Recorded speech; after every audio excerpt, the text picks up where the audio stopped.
three-time Cup winner Justin Williams, and Ryan Strome gets it out to center. It's a foot race. Andrei Svechnikov on it, and a penalty for interference at center, and a disturbance right in front of Bush. Ryan Strome going for the Rangers, and Carolina's Justin Williams. Yeah, don't forget, Ryan Strome laid a big hit on Marty Necas after the hit on Jesper Fast. And Justin Williams sticking up for his young teammate. And we see how it develops. Yeah, that was going to be an interference call on Vatanen, and Justin Williams came over. And listen, Justin Williams is not known for this. He's known as being a big-time player in the playoffs, but recognizing a situation to rally his troops, he does something that is uncomfortable for him. And I can tell you right now, that'll garner the respect on that bench of the Carolina Hurricanes, and good job by Ryan Strome as well.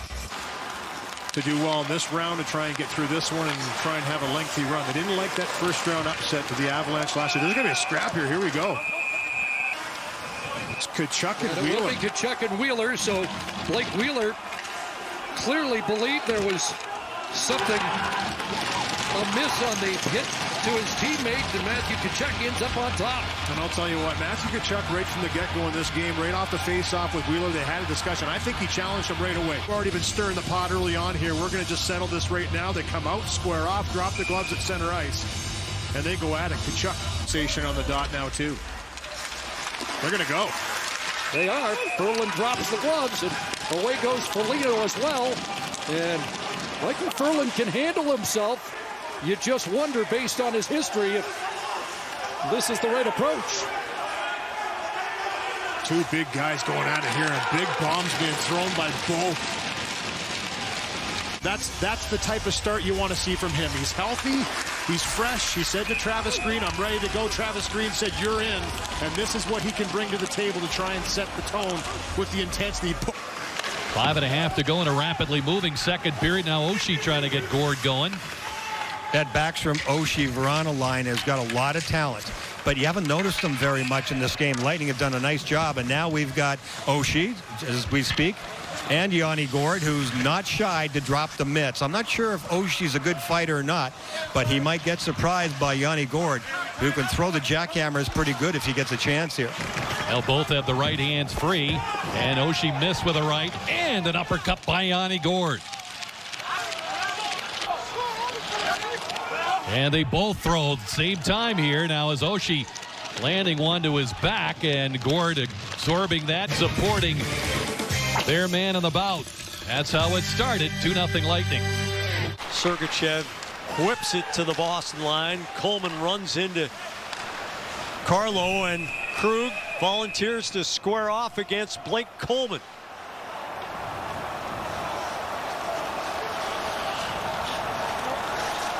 Krug engages.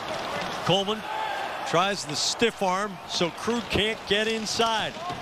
Torrey Krug trying to fire up the Bruins. The combatants lose their balance and they go down. In the game, no, it wasn't the time for it in all probability, but Carlo makes a play on the puck, and it's a bit of a hit from the blind side because Carlo's trying to read the puck after he knocks the puck forward. So Coleman green lights him, and this is a great response by Torrey Krug. We talked about the Bruins' intensity, compete level, more physicality. Krug took the opportunity to respond after his partner got laid out by Coleman.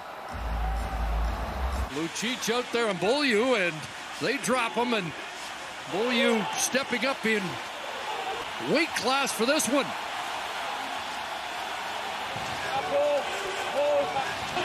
Lucic has been a leader on the ice, and he always handles himself well in that department. That was the tone that Jeff Ward wanted to start with, and here we go. Right out of the gates, they drop the gloves, and Lucic is just such a big, powerful guy for Beaulieu, trying to get a hold, throws a couple punches early, and then eventually Lucic will get that right hand loose.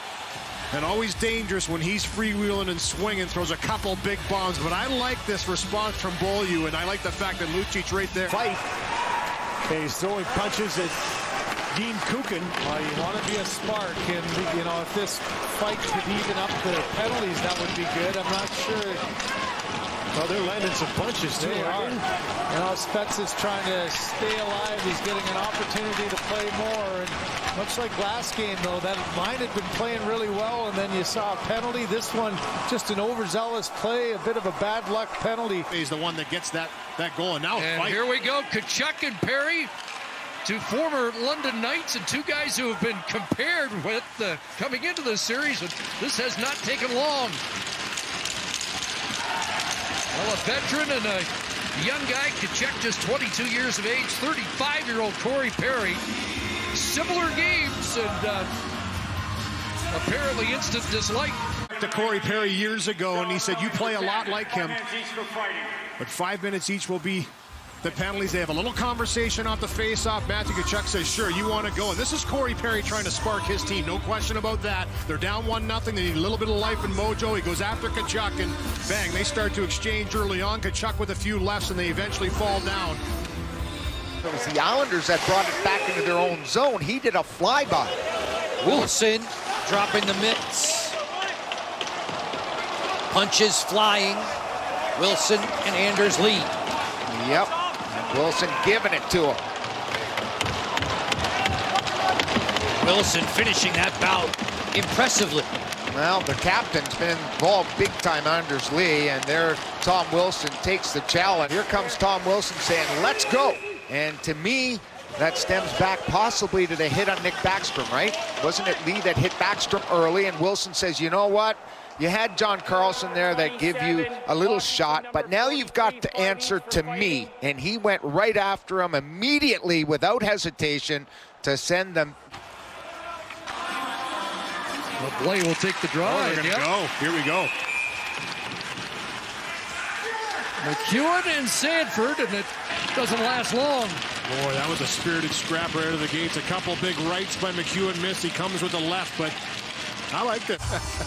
I've got other plans. I don't know if you can throw those gloves down any faster than they did. And McEwen came out swinging, and Sanford with a couple afterwards, and then switching to left. The Canuck logo as Markstrom holds it, and sticks get high, and Roussel drops the gloves and starts to swing away, and it's a knockout for Roussel against Sammy Blay.